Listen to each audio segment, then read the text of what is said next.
நான் சொல்றேன், நம்ம அடுத்த 6 மாசம் கழகத்துடைய ஒவ்வொரு பூத் கமிட்டி நிர்வாகிகளும் முறையாக நியமிக்கப்பட்டிருக்க வேண்டும்.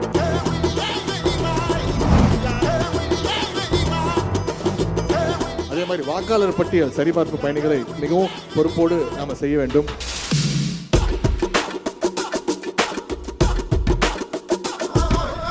இதையெல்லாம் பண்ணோம்னா நிச்சயம் நமக்கு தலைவர்கள் கொடுத்திருக்க டார்கெட் 200. நாம அடுத்த 6 மாசம் சரியா வேலை பார்த்தோம்னா 200 இல்ல 200க்கும் அதிகமான தொகுதிகள்ல நிச்சயம் நம்முடைய அணி வெற்றி பெறும்.